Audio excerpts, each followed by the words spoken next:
Some of those are bigger ticket items than others. And then we have a proposal for Ridgeline Analytics for the solar scope that either Vivian or Meg can describe to us. And we make it just a brief update on where we stand on the demo of the mock-up and status for bridge excavation, just as an update. And then we get on to the manager's letter and maybe out of here by 7 o'clock tonight. We do want to, we'll meet on the 24th, another meeting on April 7th. And then if time permits, we just need to talk about everybody's preference for that second meeting in April. So far, our preference is to do it on the 28th because we have school vacation. So with that, let me stop sharing for just a moment.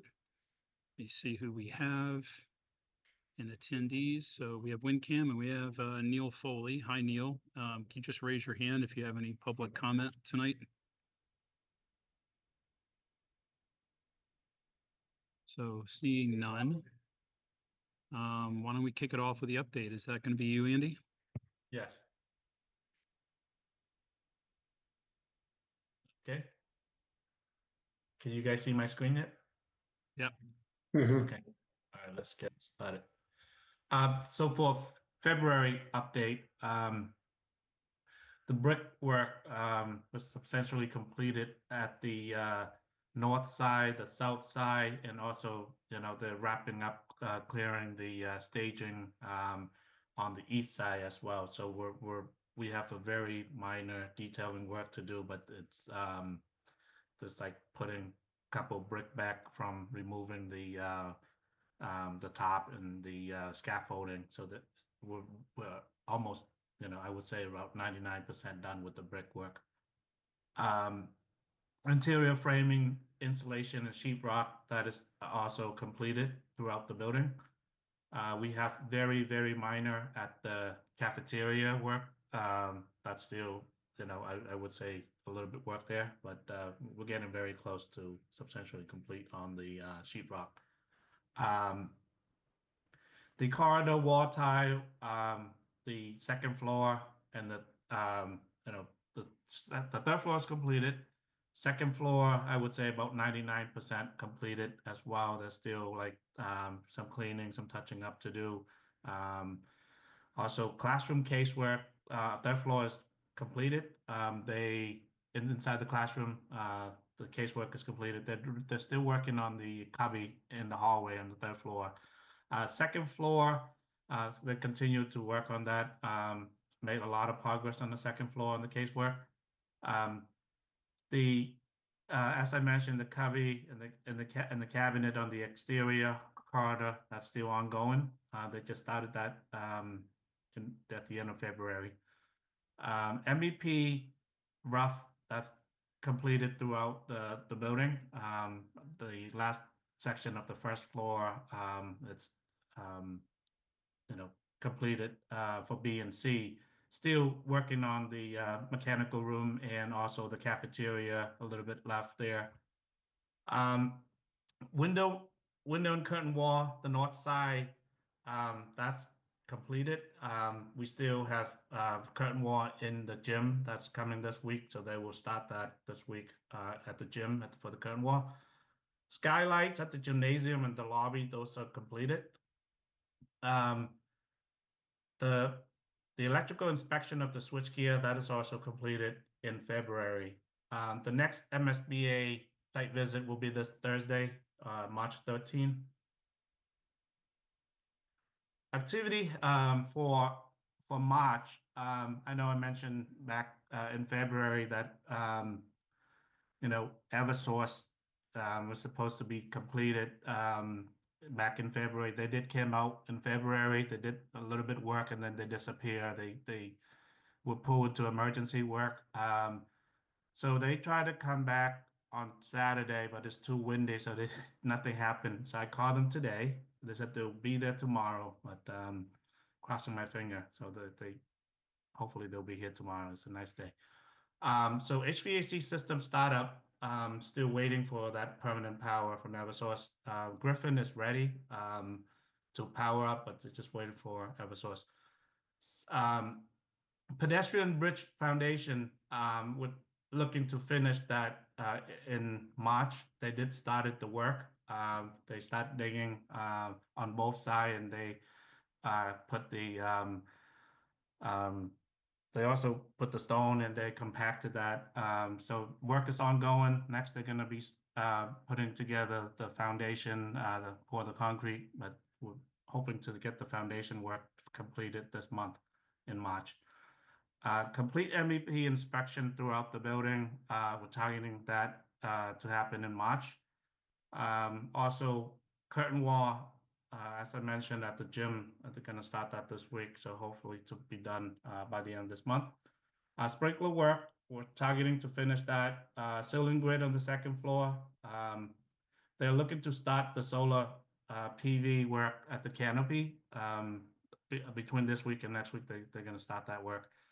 The network for the equipment, so the MDF, IDF room, the work is near completion, so we're scheduling that as soon as LCN equipment come in. We make sure that all the room are clean for the IDF and the MDF room before they start the work.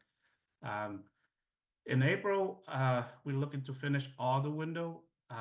Like they made a lot of progress on the window and the curtain wall, but we're planning to finish that in April. Flooring work, that we'll push it out to start as far as we can, try to get everything out of the classroom.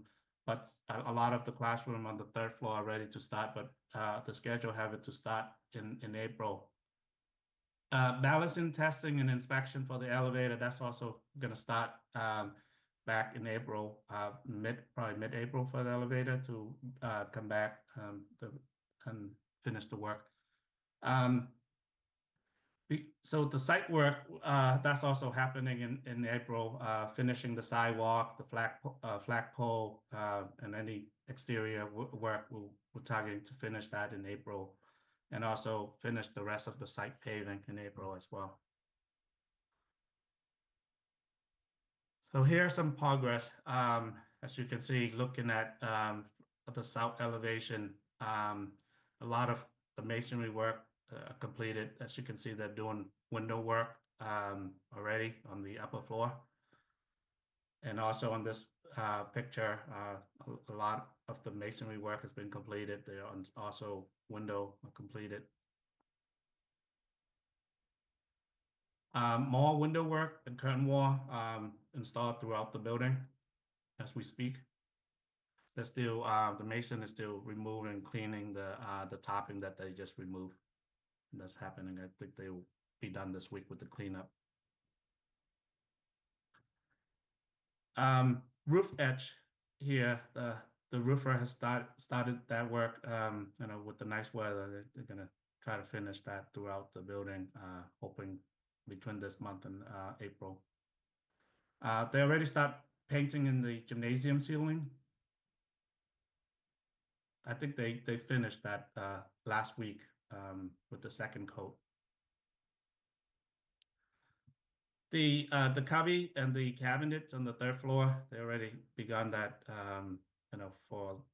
Started that last week. There's a lot of progress on the third floor. Also, phenolic panel on the green roof. They started that last week as well with the good weather.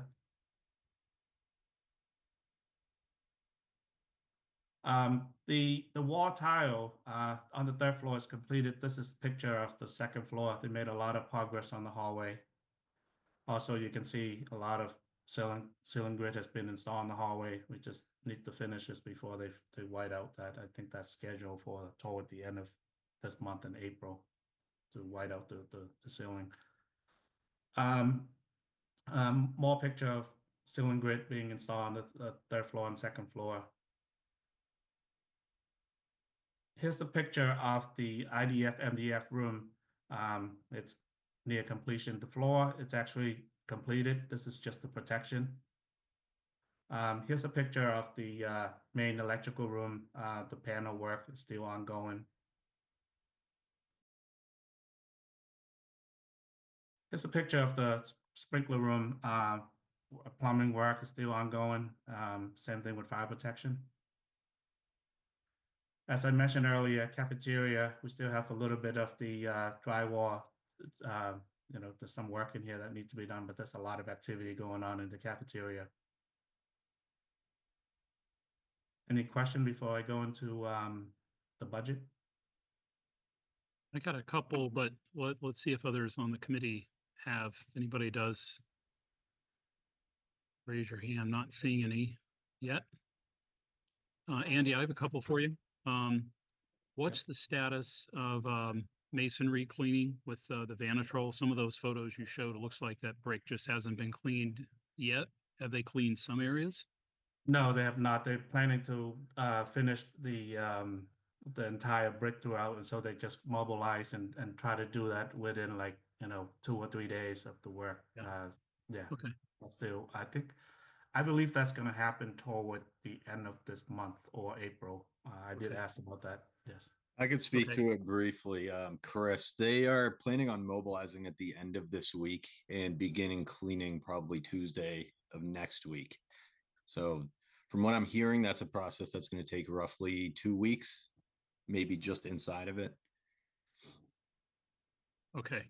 So yeah, what And you're seeing in those photos is not cleaned yet. yeah. And then is the mason or their sub still making the case that they're diluting it to such an extent that they don't need to protect the windows, or are they still planning on protecting the windows somehow before they use this? I haven't heard anything different. What they've said is they will be protecting the windows from any damage from the spray cleaner. So Okay. as far as I'm aware, that is still what they're moving forward with. And Okay. we'll make sure And to then follow up with them on that. And then related to windows, so the mock-up passed with flying colors, but then we were going to do some tests of windows in the building. Have we done any testing on windows fully installed yet in the building, and what was the status of that? Not yet. We are actually waiting for them to finish up returns on the inside for the dry sheetrock returns. At that point, Beacon will go through and apply all the final joint sealant on the outside, and that's when they'll be ready for testing. Granted, that will take probably, I think it's 2 weeks, I believe, for the joint sealant to cure. So that brings us to roughly the second week of April. And so are they going to do that like throughout the building at once, or are they moving forward with that on the third floor?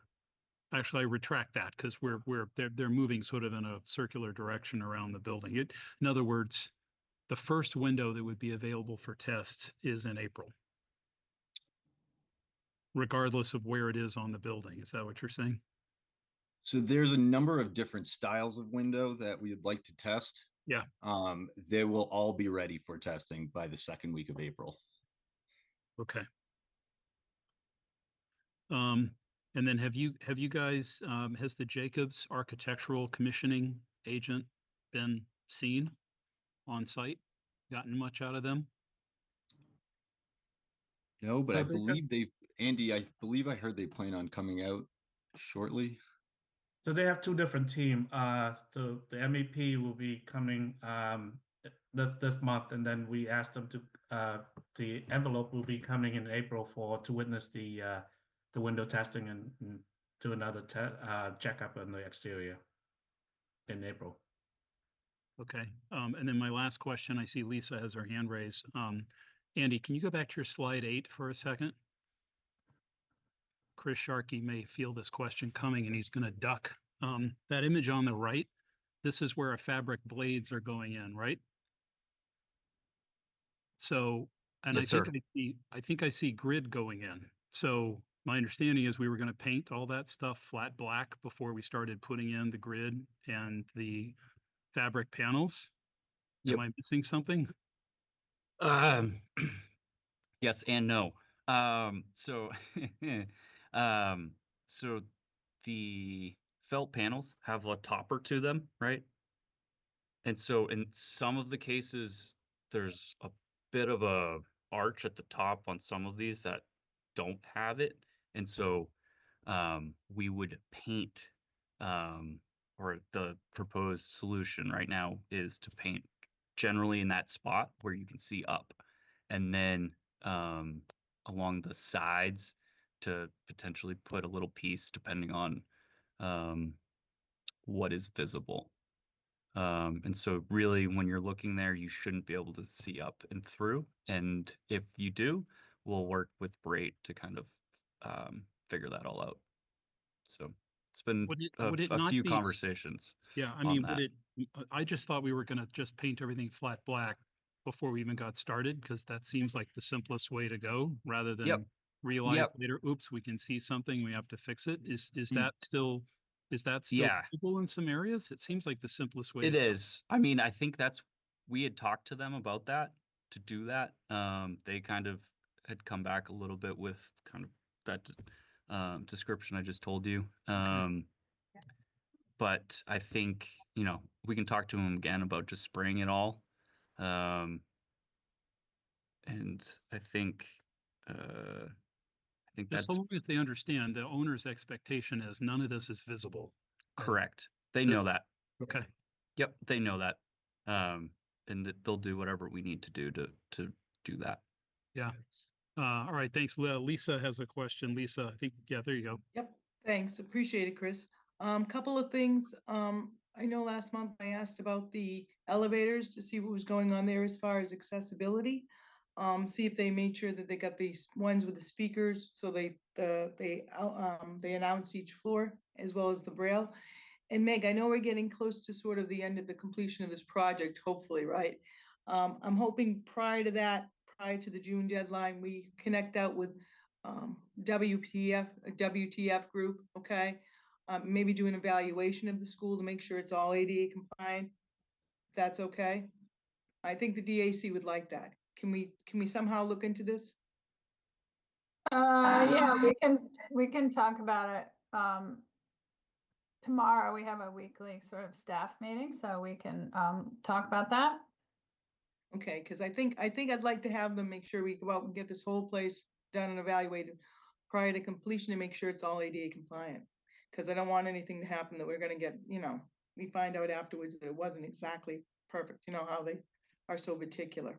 Okay, Yep. thanks, Meg, appreciate it, thanks, that's it. Lisa, can I just offer real quick? That management had the WT group take their their last assessment was from way back in 2019. It's hard to believe, but COVID makes the clock run fast, I guess. So they took their most recent survey, which is now 6 years old, and they escalated all the costs for it, as I understand it, to begin to have a conversation with the select board about that new multi-year funding plan. But I thought that they were going to be updating their plan, that's like qualitatively, but that's not happened. And my understanding was it was because there wasn't fee to do that work just yet. So are you thinking maybe that would be paid for out of the project budget? I mean. I think what Lisa Yeah, is, go- I think so when we did the McCall Middle School, 3-story addition during COVID, Yeah, we hired the WT group to come in after the fact, make a site visit and assess the building for compliance with the documentation and with the codes. And a few things were found during that process, nothing huge. We were able to make some changes. We had some adjustments to make to, some of the accessories, etc. A couple door issues were resolved. And that was that. So they gave us a fee proposal to do that work specifically. It had nothing to do with the transition plan. It had nothing to do with updating the transition plan. It was a totally separate service that we requested for them. And that's what Lisa is asking for, those same Yeah. services here. okay, but in other words, but that we could get a proposal and that would be a project expense then. Exactly. Yeah. Yeah. Okay. Thanks, that would be great. Yeah, thank you for clarifying that, Meg. Geeta, you got a question? Yeah, I guess, Chris, you just mentioned Jacob's report. I was just wondering, I think it was with the progress report or something. It didn't have any pictures, and just out of anxiety or curiosity, are the issues in the Jacob's report closed, or well, are they going to present it here, or just wondering? I think it was in the progress report. It was not with the presentation, but just because Chris just asked, I thought I would throw that question. The Jacob report, every time when they come out, they will send out, they will send that out and it will be uploaded to Procore. And they also have their own program that we track the couple item, and I think all the item has been closed. There's one item that they did for the roof scan, the infrared scan. So we asked them to come out early on just to do the roof scan before they start the PV work. There was one minor item that the roof was going to fix, and I was told that they already fixed that. So that just needs to be re-inspected by them, by Jacob. But Okay. the report, yeah, the report has been uploaded to Procore. Okay, I'm not fully aware, but I just saw it in the progress report and thought of ask. All right, thank you.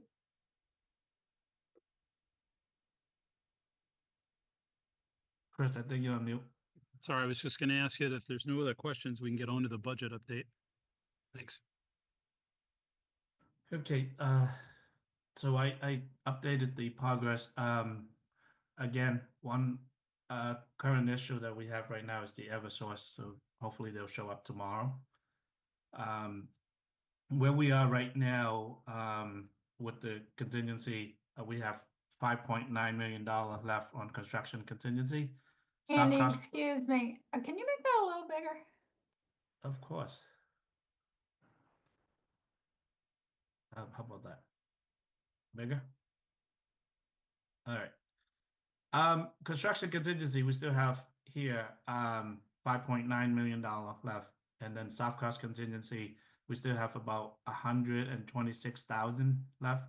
But that's the total of a little bit over $6 million in contingency. Cash flows, we're right on the, we're right on, with the cash flow.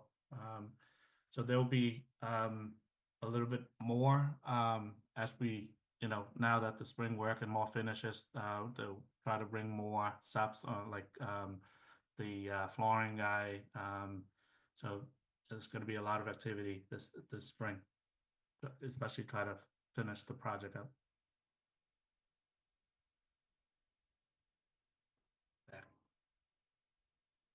Change order 9.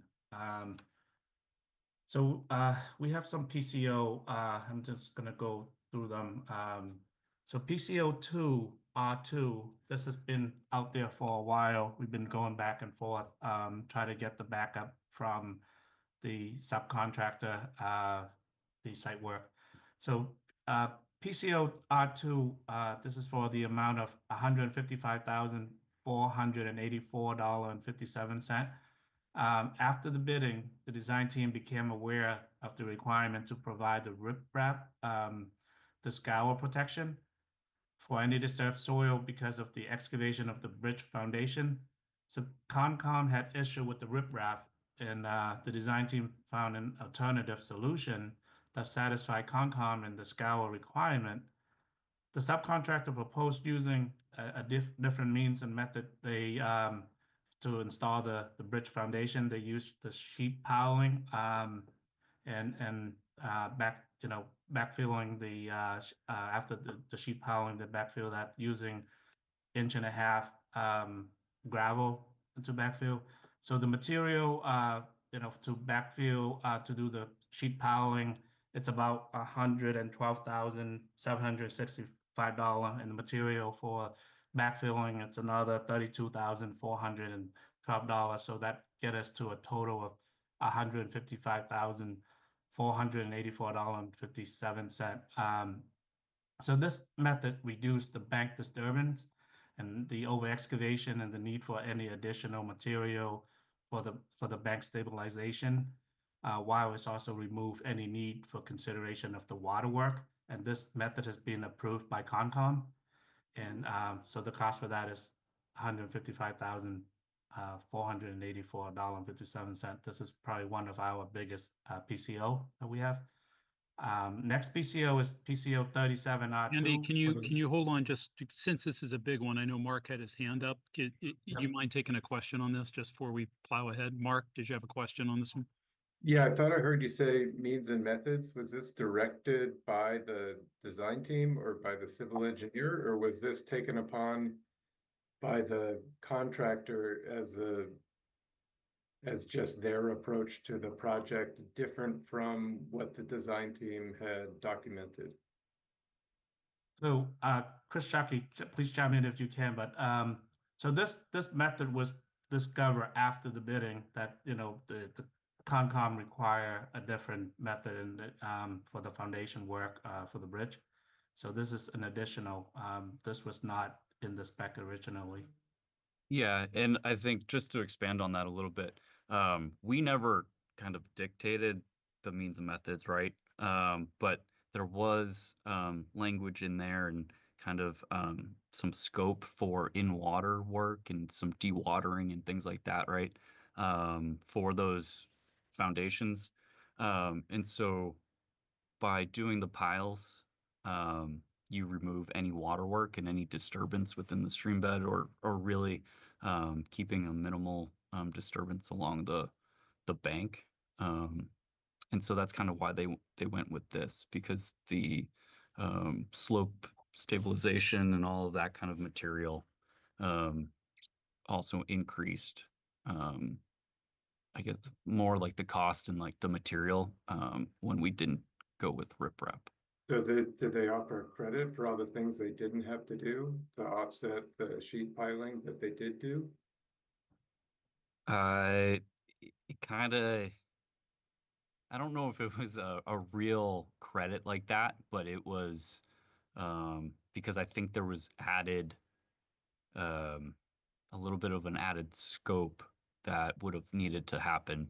And don't take this face value, because I think, there's probably some wiggle to it, but we were saying that if they didn't do the sheet pile and this way of doing it, that it was going to cost a lot more. What that exact number is, I don't know, but it was going to be a lot more. They did mention like roughly about $500,000, but this is a better approach with the sheet piling. Okay. I mean, I trust you all have reviewed this stuff, but it seems, I mean, I don't know, something seems off where. So let me Something is explain the missing. history a little bit more, Mark. What happened was that this project was permitted by the Conservation Commission. The project was bid and we, contract awarded. After the Conservation Commission issued their original notice of intent, DEP came back and said, I don't like this. I don't like the way this project has been engineered. We're not going to allow this to happen, and we therefore need you to change the way that you do it. So then Jay Reed went back and came back with the sheet pile and the dewatering and with the extra cost to do it. So I can't speak to the number. I haven't reviewed it, but this has been on the books for a long time being reviewed. But the reason the whole origin is because of DEP and the Conservation Commission, it wasn't the contractor coming back and saying, hey, I want to change my means and methods and I'm going to charge you extra money for it. Okay. They were directed to do so. They had to go back to the Conservation Commission and get that approved, and that was approved. And now we were able to finalize the pricing. Okay, great. Thanks for that. Thanks, Mark. Geetha, you got a question? You're on mute. I guess so. Like Meg said, this has been going on for quite some time between the designer and the permitting folks and whatnot. Along the line, Mark was asking when this was put out, perhaps for the bid, was the bridge foundation shown as a shallow foundation and it did not require sheeting? And that's how it was priced. And then after the fact, in order to maintain the minimum disturbance, it dictated to use the sheet pile during the excavation. Is that how the things unraveled, or just a question? I unfortunately do not know the answer to that question, but we could find out. I guess we could compare. Christopher White. Oh, sorry. Chris, Yeah, I mean, we could do you have any compare the- insight I mean, Meg, I moving was going to on ask if time. Chris could maybe answer that question. I mean, I know you guys aren't responsible for means and methods, but it sounds like you had some concept of how it might be done, and there were some notes to that effect. Yeah, so I think we didn't expect to need to use the sheet piles, right? I think there was language and some scope in there to like try to basically sandbag type into the water and kind of create that barrier, right? And do the dewatering and work that way, right? But that extends kind of that like the hole for the footing, right? Or like what needs to be excavated significantly. And so kind of with direction from the different players in this game, right? That some of the things that were happening we didn't really like. And like riprap doesn't want to be used and things like that. They came back and said that the easiest and most efficient way to reduce disturbance and kind of do all of this stuff is with the sheet piling so that you're not going as far into the water or doing all of that bank disturbance. So think may I that- ask, where do we stand now? Is the proposed sheet piling design for the construction methods, has it been submitted to DEP, which the contractor anticipate to do, is it more coming, or this is the end of the, tunnel? That's my question. So, is that the concept scheme is being approved and we have our PCO in front of us, or where do we, where are we? Conservation Commission reviewed and approved this methodology. And Yeah, but how about the design wise, how and what the sheet pile is going to be driven and whatnot, the real, Already in. I'm assuming that should be Yeah, submitted. our team has already looked at it and approved it. The sheet yeah, piles so are has in niche. they're in Yeah. right now. Are they in right now? I haven't been to Yeah. the site. Okay. Yep. Yes. Okay. Yeah. Okay. But yes, Sorry. but Niche and our team has looked and reviewed Okay. all of Yeah, those. back when this first happened, Jay Reed came up with Niche had to revise their documentations. Then Jay Reed had to price it and come up with a new means and methods. Essentially, I mean, that's what they do, right? That's what it is. And then they priced it. And then then Niche had to review it. We had an internal meeting with one of the representatives from the Conservation Commission. They approved it in theory. Then we had to go before the Conservation Commission to actually have a hearing. That went, and it went very well. And they approved it, and Jay Reed was then able to finalize their pricing. So this all stemmed from the DEP and the Conservation Commission. Yeah. I mean, I would not hold it, but I guess that in a bigger picture, the whole change order that we have, and I had a question, what is the percentage so far for the project so far? I know how much money is remaining, not for the bridge foundation work, but as a whole, how much was the awarded amount and how much the contingency has been, what percentage wise, just curious. So right now, Yes. with the total change order, pending, that's including this change order 9, let me zoom in a little bit further. Can you see this here? Yes. So including change order 9, we're at 678,983,000. 678,983. Out of the total construction contingency of $6.7 million. Right. But the contract, construction contract, how much was, I don't know. The construction contract is 68,811,000. Okay, all right. So what percentages of that Yeah, is, just have we curious. spent in contingencies? Can someone do quick math? Well, it's certainly because- far below our, if you get out of a big institutional project at 2 to 3% errors and omissions, you're sort of Yeah. in the market. So it's not it's not high from a percentage point. Yeah, not the, I don't want to say padded amount, but the real construction cost and what is the percentage, I believe. Andy, can you please go to your left? What is the description that you have against the 68? So it's less than 1% right now. It's 0.009. So it's less than yeah. 1%. The 68 came up with is just the construction cost? Okay. Yes, Yep. that's the construction Okay. cost. Okay. All right. Okay. Yep. All right. All right, so Andy, thanks for, I knew there would be a bunch of questions on that one. I mean, the size of the number is regrettable, but I think given the circumstances, it's sort of a poster child for why we carry contingencies to begin with. I just don't want you to calculate this dollar per square foot because then it's really going to blow my mind, but I get it. It's difficult work.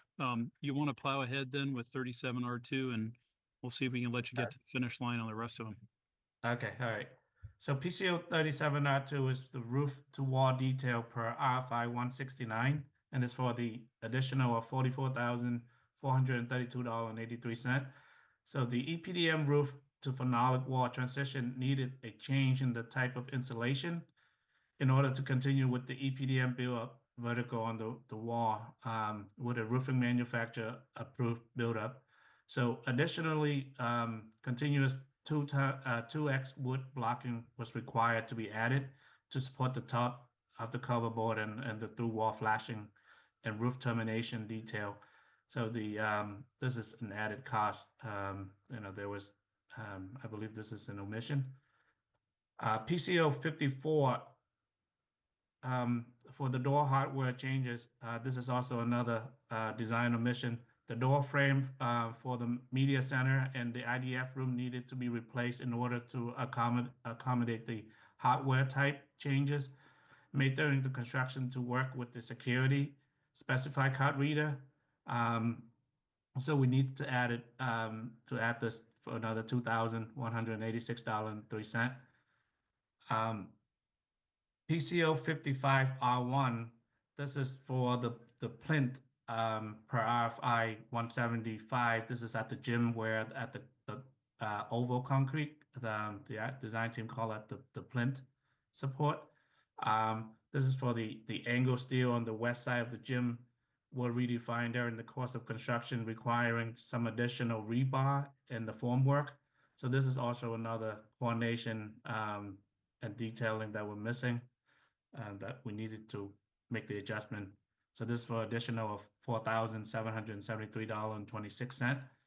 PCO 64R1 for the pre-K nurse toilet changes. We previously approved this change for the toilet, but this is for the slab work that need to be done. So during the construction, it was discovered that the toilet in the pre-K nurse's bathroom needed to change from a wall-mounted to a floor-mounted style in order to provide the accessibility height for the age group. This PCO is the second part of the work. And again, this is for the floor trenching, the demo, the excavation, and the backfilling, and the re-installation of the slab for $9,643.12. Let me see. So next I have Andy, I have a quick question on that one. So that was just overlooked from a design standpoint. Is that correct? we previously approved the toilet portion of it, the plumbing work, but this is more like for the slab work. Right, but if it was specified correctly as a floor-mounted toilet instead of a wall-mounted unit, we would have saved 10,000 plus. So it was a design issue. Yes. Okay. Correct. Thank you. Yep. That's an expensive toilet change. Yes. But it's ADA But not required. as expensive as the washer and dryer that we added late in the project, but that was an owner request. Well, it's two totally, it's apples and oranges. Yeah. Yeah. We're halfway through. So PCO 71 for the steel support. This PCO is for the wall framing required to infill between the top of the steel.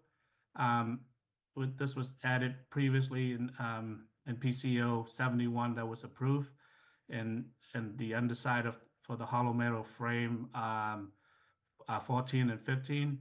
So we paid for the steel work previously, but this is for the metal framing and the drywall work for an additional $2,153.42. PCO 72 for the fire department fire department request for RFI 217. So during the sprinkler contractor's plan review with the fire department requested to add the third fire department connection outside of stair 3 for better access for the fire truck.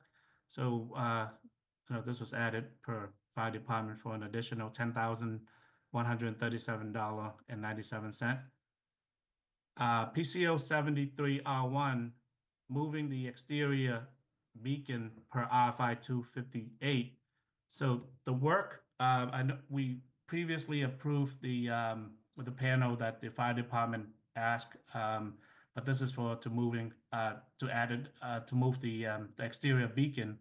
So the fire department requested the enunciator panel be moved to a new location within the building, but the exterior beacon and the Knox box were not included in the original PCO. So an RFI was requested, and this brought to the designer's team's attention. So they moved this per the fire department. So this is for $3,691.31. PCO 78R1, gym bench seating.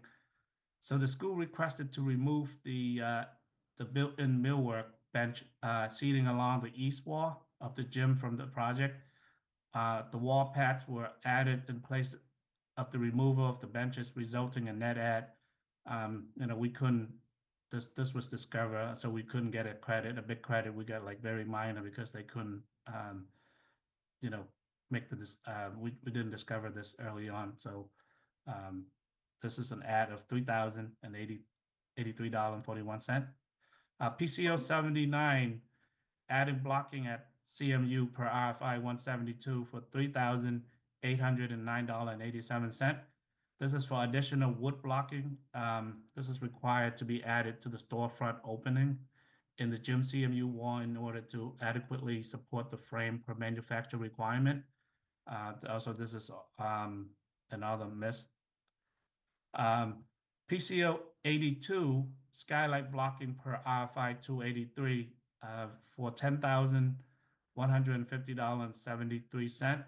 A discrepancy between the field condition and TAPE provided skylight dimension, resulting the skylight rough opening to be slightly wider than the support. So they need to add additional blocking to make that skylight in the hallway to work.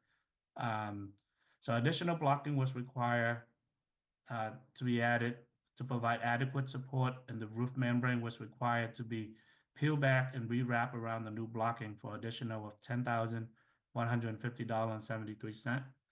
So a total for change order 9 is $249,546.52. Mark, do you have a question? Go ahead, Mark. Yeah, a couple quick questions. One, prior to the issuance of the documents for construction, did the fire department review all the documents?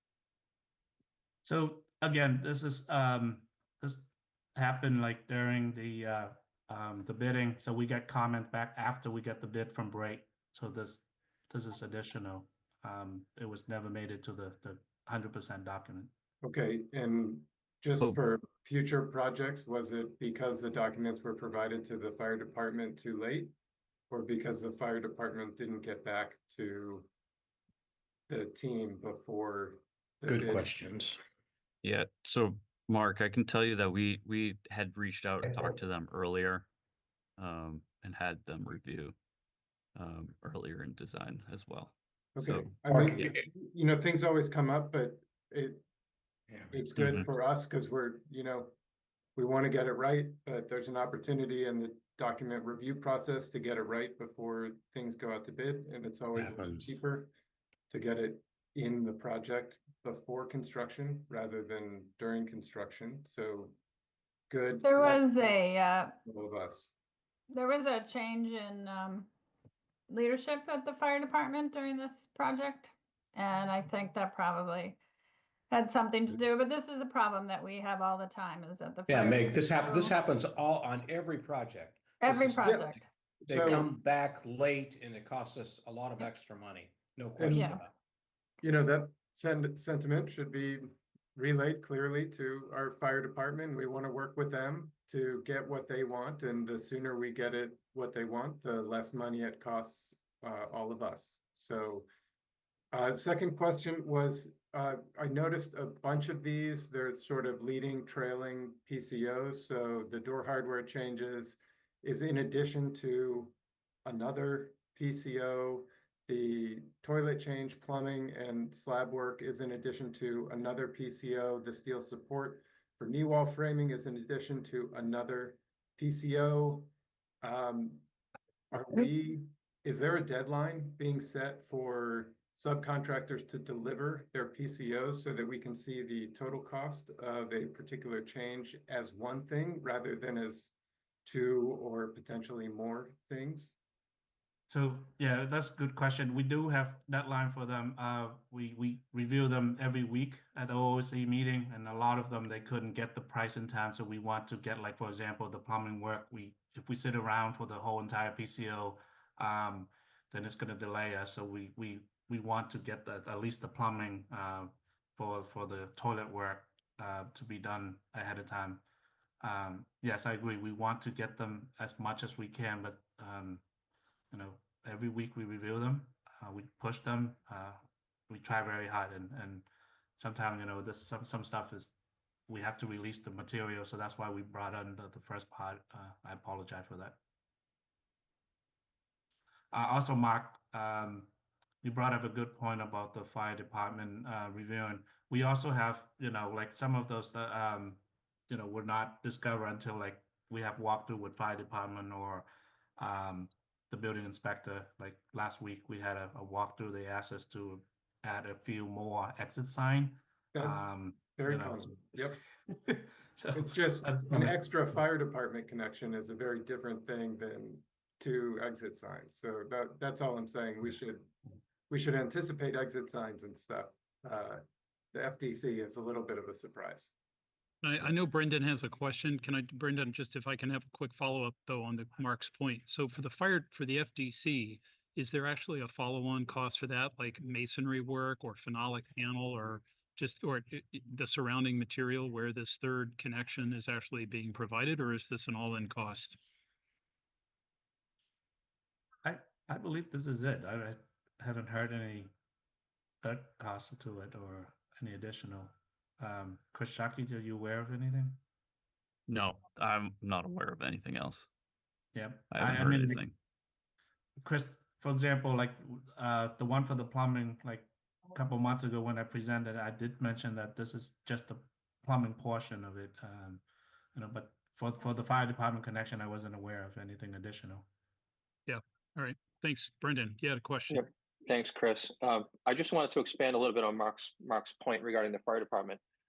Mark, this has been, and again, this is no knock on the fire department. I know, you know, it's a life safety issue, but it's always cheaper if we can build these things into the project as part of the bid package. This has been,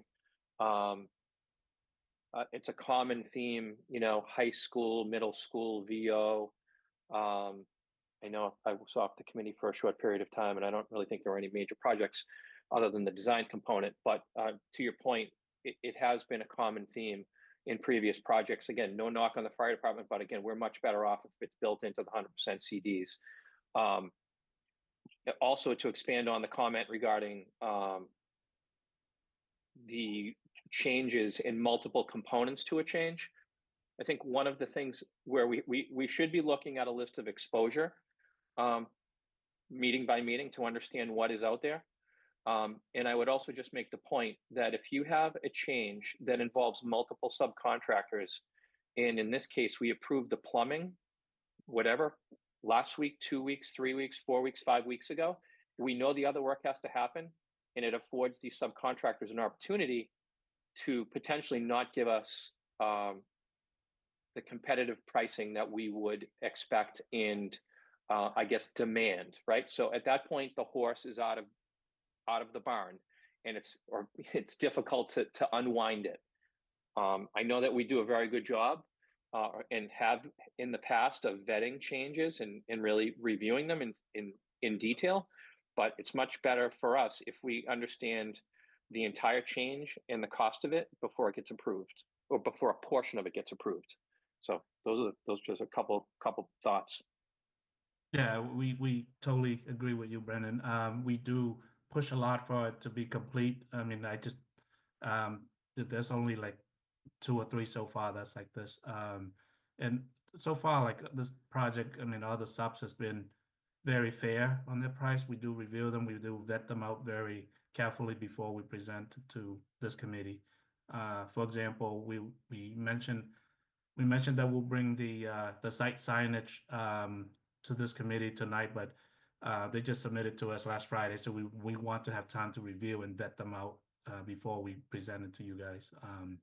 Yeah, so we do look at them carefully, but I appreciate the comment. Gita, you have a question? Yes, I have everything answered, but Andy or Meg, I would be interested just to see the attachment that related to the 002R2 that was finally approved. I would be interested, that I would know, but as far as It's in Brendan your and link Chris, in your packet. It's I the did not backup. get it. I did not. I was looking. Where do you want me to? The one you sent? So on the bottom of the manager's letter Yeah. The I letter see. came separately today, Gita. is Yes, a I did link see to the the letter Dropbox. came. Sorry. There should be a Dropbox links on the bottom of the manager's letter. Link rather, not links. But if it's not there, I apologize, but I thought I forwarded what was sent to me. I see. Okay.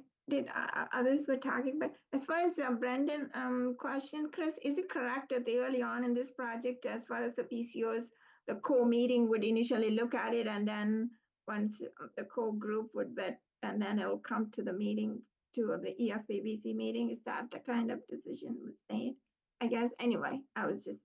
So I think you're asking me that question, but I'm going to ask, I'll ask maybe Meg to address it, because there is kind of a subgroup that evaluates the financial impact of these changes. I'm not on that group. I think Emily is, but she's not with us tonight. Yeah, I'm all set, but just to reinforce, Yeah, I mean, guess how I'm there going to. certainly is a process. There's a rigorous process for review. Yeah. And that's why you get them so much later. And Yeah.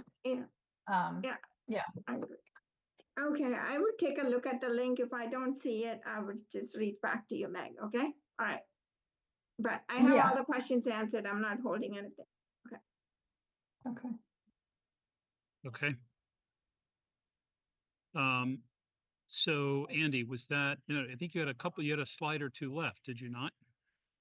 I do have the technology, but we can wait to the next meeting. Yeah, I think we wait till the next meeting on that, but can you just maybe like give us a 30-second heads up on what it is that's coming for the next authorization regarding tech? Okay. So we did get G3 quote that came in. So GCI for the teacher Chromebook, anything in yellow that we get the pricing in. So therefore the Chromebook, the laptop, the iPad, and the iPad cases. So yeah, they GCI the original budget was $444,550.70. The bid came in between GCI and the Apple the iPad for $456,334.75. It's a little bit over our estimated price. The technology team called it the budget, and we already have the audio visual for the flat panel at the last meeting. So here's a couple more items. Oops. couple more item, in the yellow, we have the, the GMF licenses, that's for $1,237.50. Again, another $100 for the gifts, the lift gate services. This is also GCI. So overall, we should, with these packages, we are done with the technology. So the total for the technology is $1,426,753,000. So that's roughly about, I would say, a little bit over $73,000 under budget overall. That's where we are with the technology. So our plan is we'll take this up the next meeting. I think one of the vendors gave us a quote that was like had a very short fuse on it, requiring us to act faster than we could, just given our posting and open meeting law. So I know, Andy, we've kind of asked you to go back to them and explain how we work and that we have to post advance notice. So maybe by the time we meet next time, you'll have some favorable news for us and they'll accept a vote on it. But just keep us posted on what it is you want to, pass along to the committee in advance next time. It'd be nice to be able to keep those numbers. Does anybody have any other questions for Andy as a part of the OPM update tonight? Seeing none. Andy, do you mind stop sharing your screen for just a moment? Sorry, I was looking through my email trying to send Keith the PCO2, but I didn't realize I was sharing my screen. Oh, so let me, I wanted to bring this back up. So I know we had the Ridgeline Analytics proposal was something we were going to talk about tonight. So is that you or Meg or Vivian? Either. I can help kind of give some color to the proposal. If you guys, Ridgeline Energy Analytics is a firm that we have used several times in other communities and projects, most recently in Watertown for the 3 elementary schools. And what they provide is a different service than the design of the solar canopies and the as well as the PV arrays.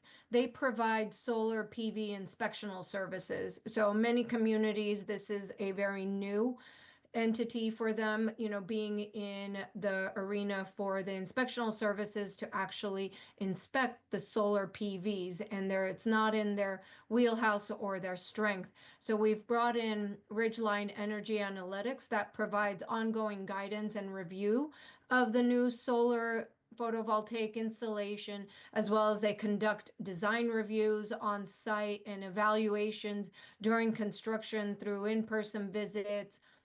We'll have a lot of meetings with them to make sure that it is going, the installation is going accordingly, as well as they'll come out to make sure that all of the installation is safely accessible portions, that they're looking at it to make sure they're compliant with codes, workmanship quality, and factors affecting the system safely and the performance of it. So they also do provide a detailed shading analysis to determine that the total solar resource that is being extracted in each of the arrays is meeting what the design intent was supposed to be.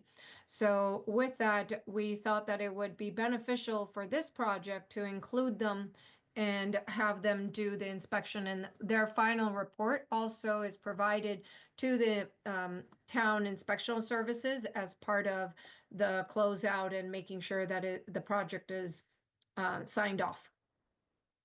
I know I said a lot. Pete's here. He's got his hand raised. Can I 2 quick questions if I can though, Vivian? You mentioned the shade analysis. Sure.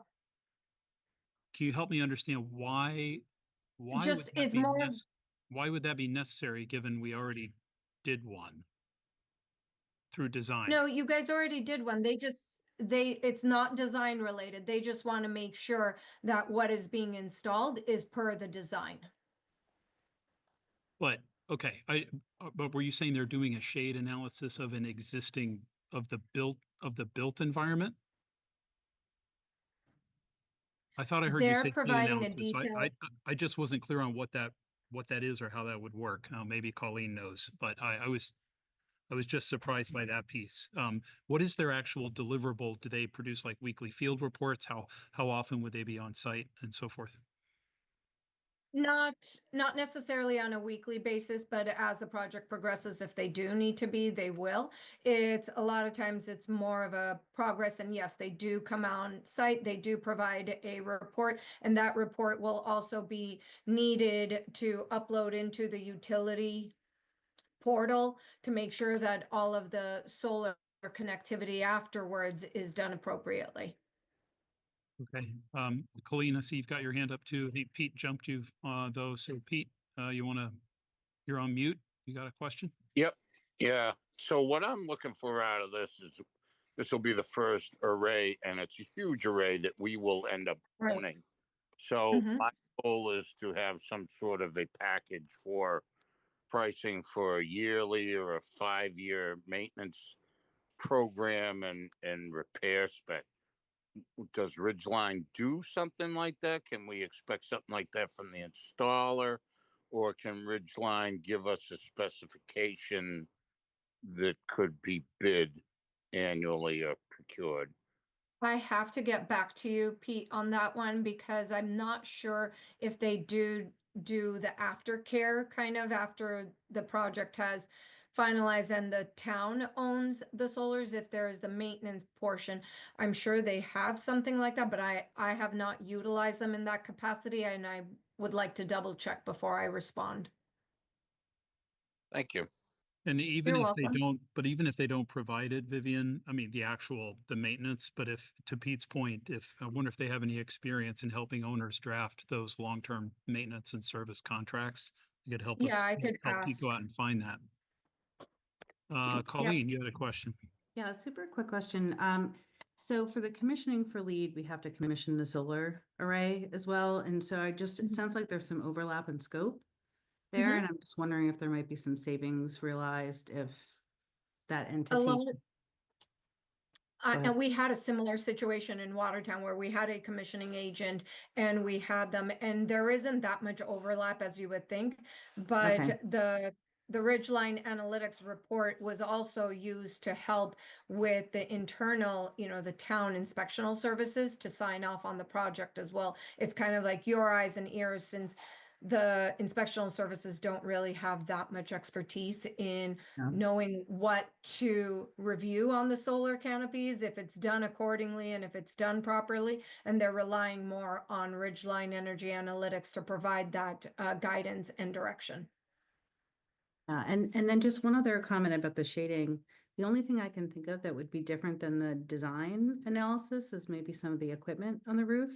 That maybe Yes. we know some of those like dimensional heights and things like that. So even if something is only 3 Right. feet, it could have an impact on the shading. So Exactly. And that's what they look at. That's exactly what they look at to make sure that, the drawings and the specifications are exactly for that. And if someone isn't going up on the roof and reviewing the work and making sure that all of the angles are accurate, a slight deviation can have an impact. So that's one of their roles and requirements too.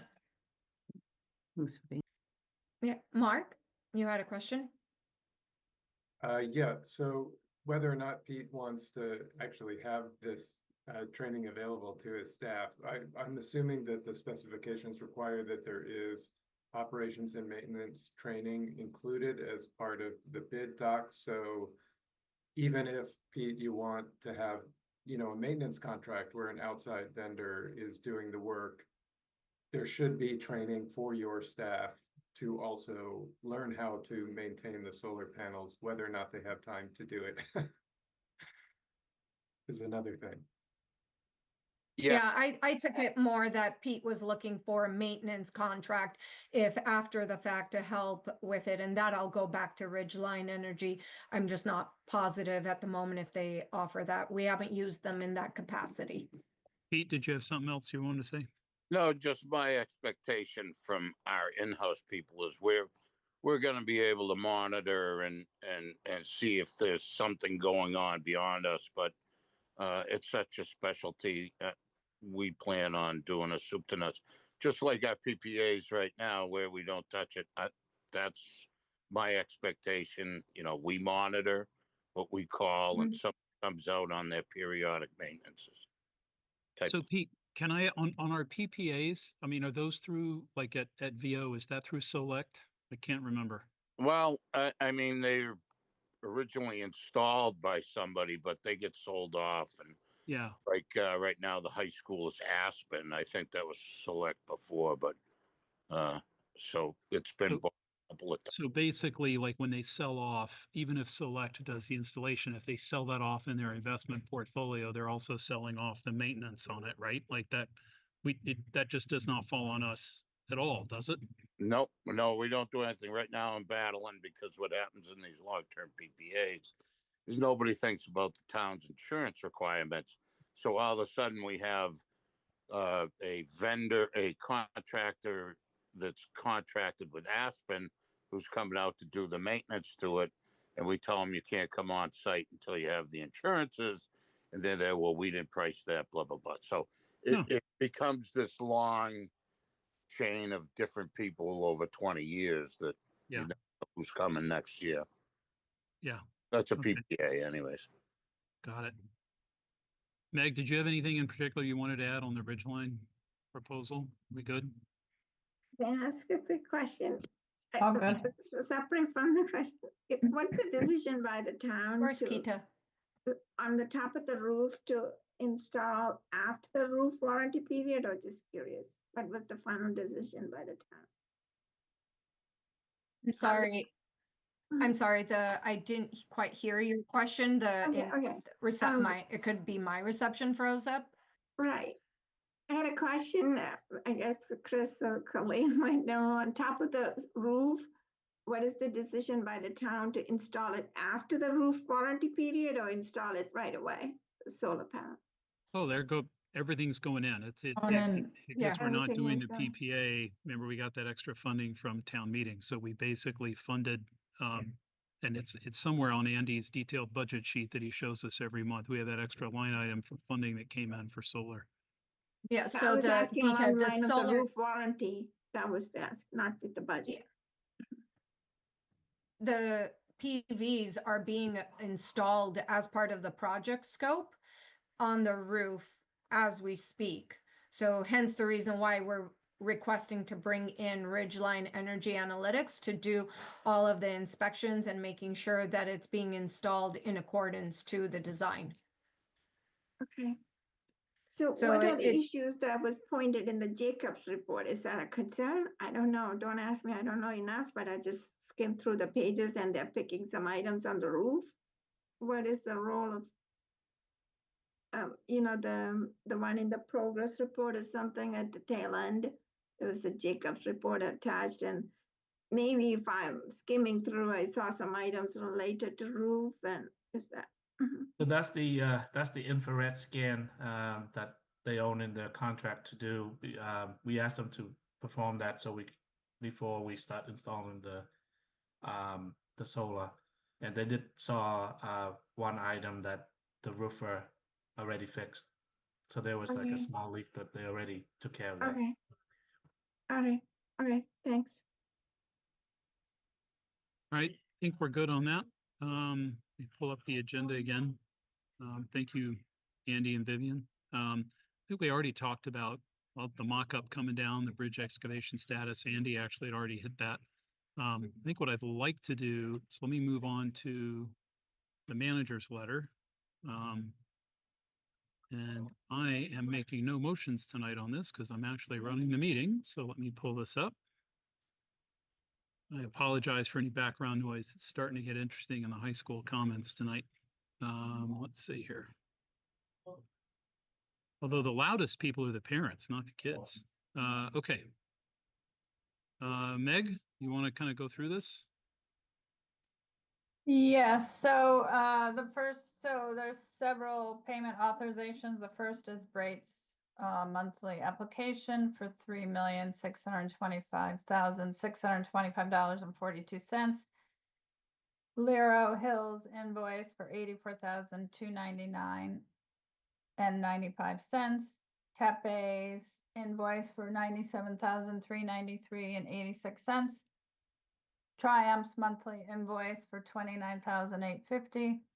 There's 3 invoices from Connection. This was to buy the Chromebook and the Chromebook charging station so that the school department could see and verify if that was what they wanted indeed to order in bulk.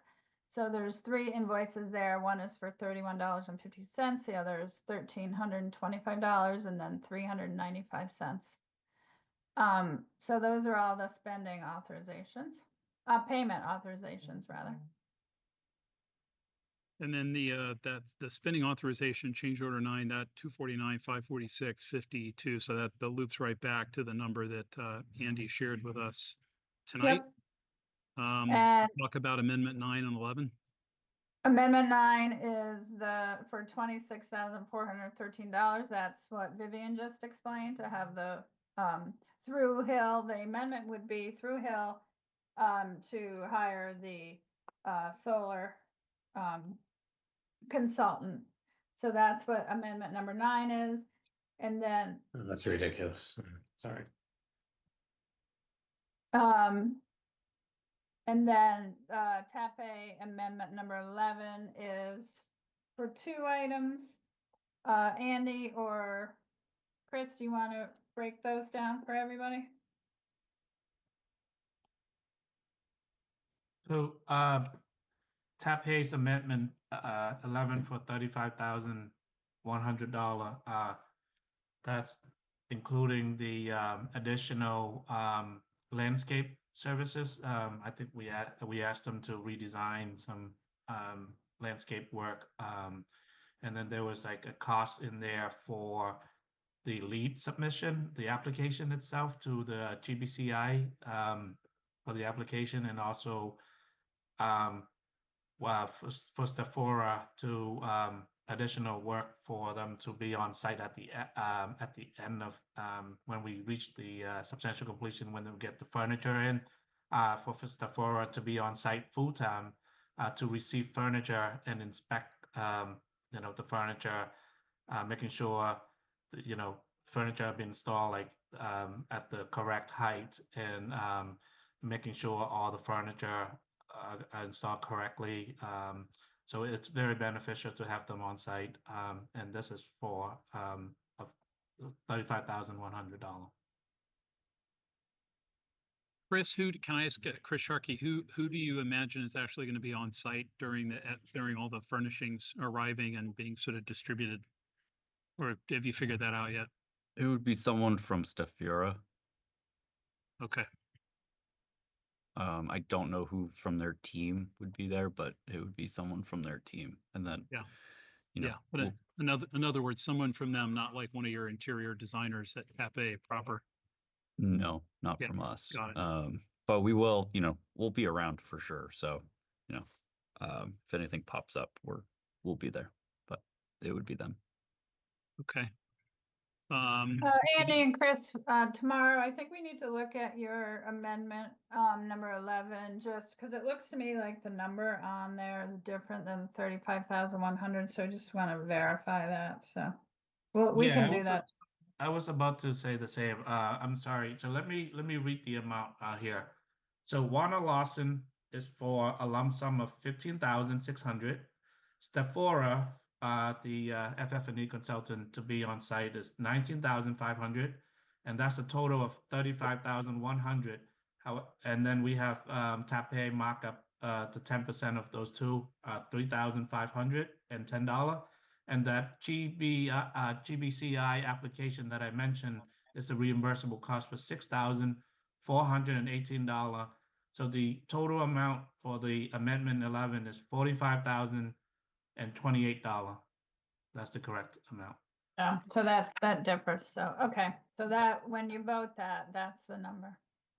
So can you repeat that, Andy? 45,000 what? And $28. $45,028 and how many cents? 0 cent. So 45028 is the Correct. updated number for amendment 11. Yes.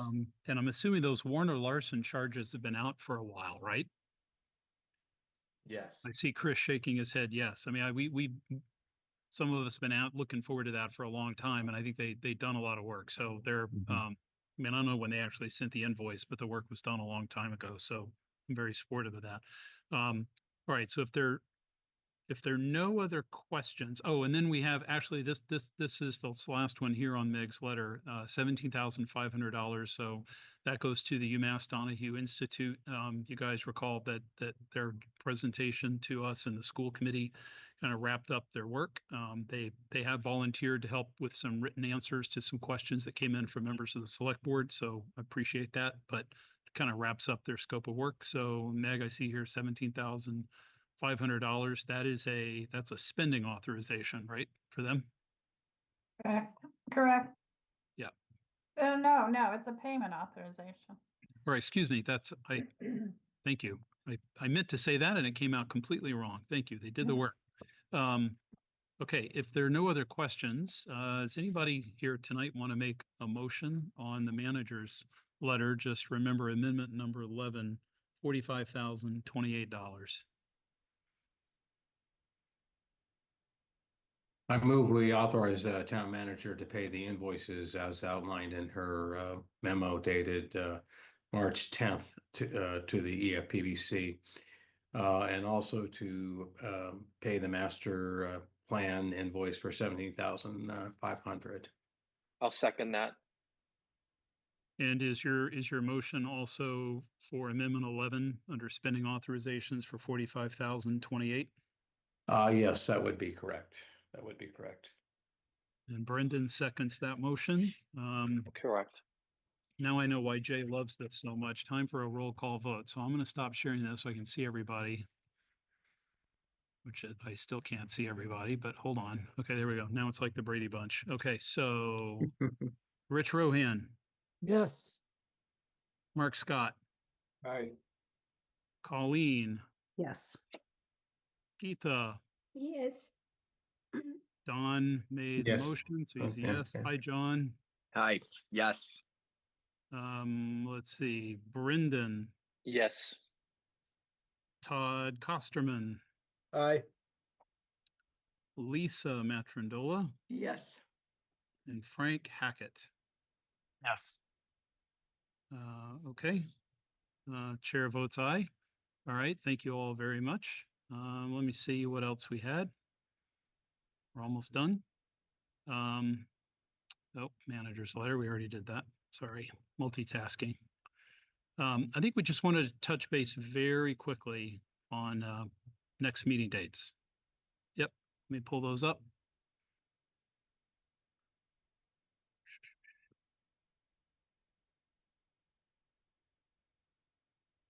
Okay. So we're going to meet on March 24th. Our first meeting of April will be on the 7th. And then we have school vacation week that's going to hit later in the month. So we should just maybe take a poll. I think management's preference would be to meet on April 28th. I think I have that right, Meg. I know that works for me.